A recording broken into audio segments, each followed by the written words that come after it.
ஆருத்ரா தரிசனத்தை ஒட்டி ராமேஸ்வரம் ராமநாத சுவாமி திருக்கோயில் ருத்ராட்ச மண்டபத்தில் உள்ள நடராஜர் சிவகாமி அம்பாளுக்கும் 16 வகையான அபிஷேகம் ஆராதனை நடைபெற்றது. இது தொடர்பான முழுமையான விவரங்களோடு எமது செய்தியாளர் ராஜ்குமார் இணைப்பில் இருக்கிறார். ராஜ்குமார் வணக்கம். ஆருத்ரா தரிசனத்தை ஒட்டி தமிழகம் முழுவதிலும் உள்ள சிவாலயங்களில் சிறப்பு வழிபாடுகள் நடைபெற்று வருகிறது.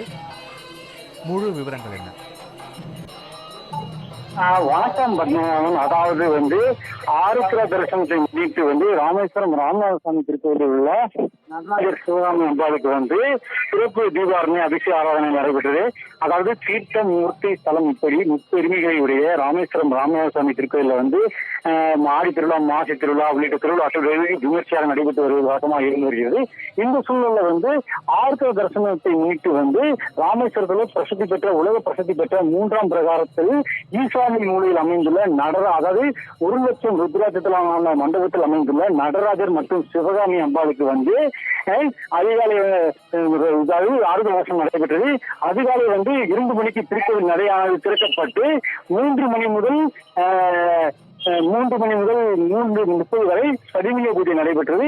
அதனைத் தொடர்ந்து ஈசானி மூலையில் அமைந்துள்ள நடராஜர் மற்றும் சிவகாமி அம்பாளுக்கு 16 வகையான சிறப்பு அபிஷேகம் நடைபெற்றது. அதாவது பால், பன்னீர், திரவியம், இளநீர் உள்ளிட்ட 16 வகையான அபிஷேகங்கள் நடைபெற்றது.